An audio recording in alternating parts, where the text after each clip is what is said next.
back. Hello! Welcome back to the LiteraTea. Again, I'm Sula.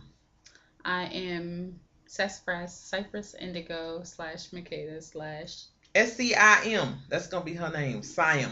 I'm a bunch of people. And Nice to meet multiple you. personality disorder. So we thank you for hanging in there with us. This is our second half of the show. Right. So we want to look at a couple of quotes before we close everything out and discuss a little bit further the themes that are throughout the book of Sula. So we thought we'd use a couple of Miss Morrison's words. See, we got little bookmarks here. We're so professional. Oh, yeah. So the first thing we wanted to explore was Jude. Hey, Jude. Yeah. So I think it's strange. So, like, one of the things we were talking about is looking at why we believed or why you believed that Jude decided to engage in fornication and adultery and with Sula. Obfuscation and nonsense. Yeah. Okay. So we're gonna read this. I'm gonna read this here quote. Read it first. This is on page 83, just in case. And I don't know what edition this is. It's probably like 30. What's the chapter? Give us a chapter, Mama. This is chapter 1927. Okay. So page 84. Give us the year. Okay, good. That's the year. The more he thought about marriage, the more attractive it became. Whatever his fortune, whatever the cut of his garment, there would always be the hem, the tuck and fold that hid his raveling edges. Someone sweet, industrious, and loyal to shore him up. And in return, he would shelter her, love her, grow old with her. Without that someone, he was a waiter hanging around a kitchen like a woman. With her, he was head of a household, pinned to an unsatisfactory job out of necessity. The two of them together would make one Jude. His fears lest his burst dream of road building discourage her were never realized. Nell's indifference to his hints about marriage disappeared altogether when she discovered his pain. Jude could see himself taking shape in her eyes. She actually wanted to help, to soothe. And was it true what Ajax said in the time and a half pool hall? That all they want, man, is their own misery. Ask them to die for you and they yours for life.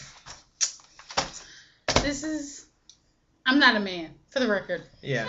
Girl, boop, boop, all those. However, I think what happens with anybody who feels caged in a certain situation is this. You think it's for the rest. You think it's for the rest of whatever you know of as life. And that's a lot. That's a lot to put on anybody. Right. That's a lot to say. I am now. Could you imagine? Okay. We've been friends for years. Picture it. Houston. Picture it. 2011. She's Sophia.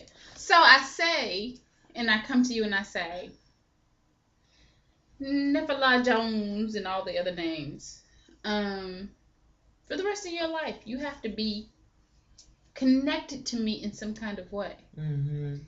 Hopefully in a positive way. And not only connected to me, you have to make sure that I never feel the pain of my unfulfilled dreams.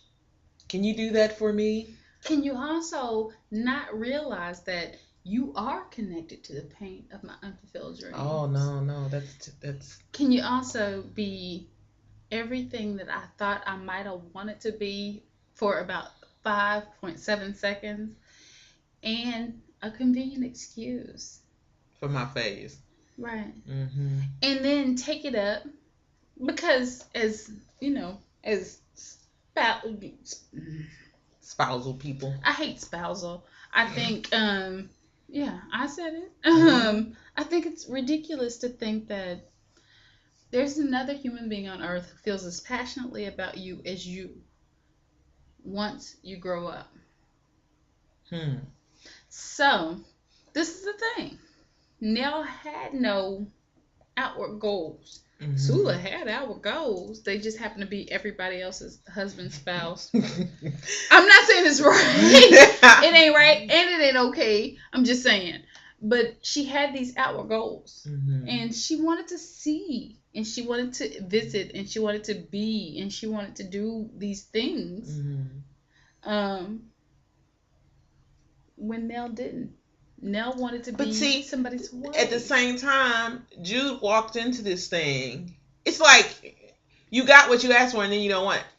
Because Jude walked into this thing like, okay, this is what I wanted. I want her to make my babies, blah, blah, blah, blah. Right. Then he started to envy his own babies, you know. And wives do that, for the record. No, I'm sure. But at the same time, instead of... And then, you know, that goes back to, you know, the wherewithal and the thought process to deal with a conflict in a way that is solution oriented versus blame oriented. And that's the crux.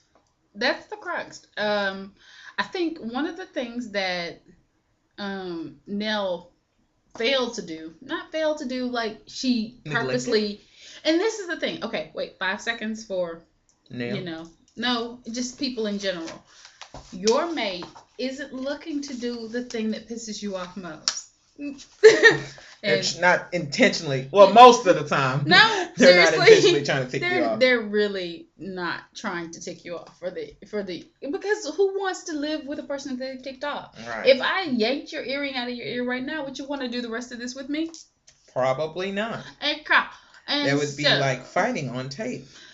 But what we tend to do is think that everything that is being done to annoy us.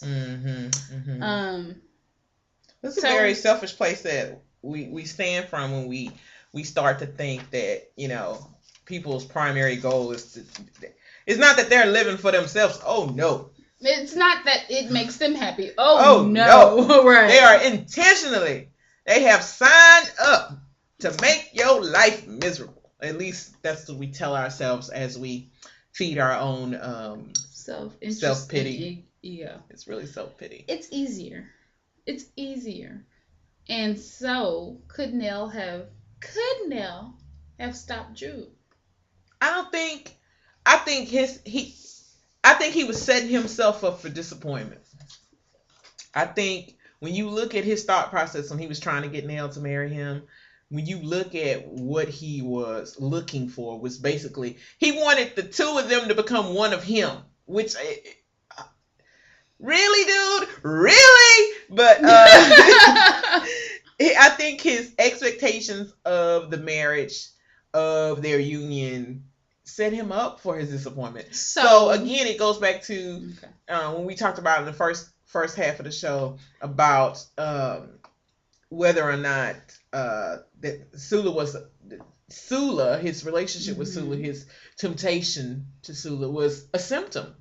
It was a symptom of a problem that already existed between Nell and Jude. And that's just, and then it's like, you know, okay, it didn't work between you and Nell, so you just leave. I'm done. It's a wrap. See, and that's my issue. I don't know that it didn't work between him and Nell. I think he saw a way out. And I meant to ask you about this like earlier, and now I'm asking it now. What happens when there's not that catalyst? Sula is a catalyst. No, I don't think Sula even was a catalyst. If it wasn't Sula, she was a way out. She was a convenient way out. But see, this is my issue. And it's always been my issue about traditional. What's the tradition? What's safe in a relationship? You honor my relationship. That's a whole different story. Mind your business.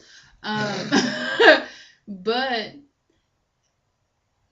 you talking about the homegirl that doesn't honor your relationship? Right. What happens when you have that friend who wants to come and sit up under you and your dude? Because I don't cultivate those kind of friendships. Me either. They make me a little nervous. So I think, should we be concerned about that girl? Not to say that's not to go back into that whole, you know, women can't get along with other women. It's just some motives you have to kind of question. Right. And I think Nell saw it coming. You know.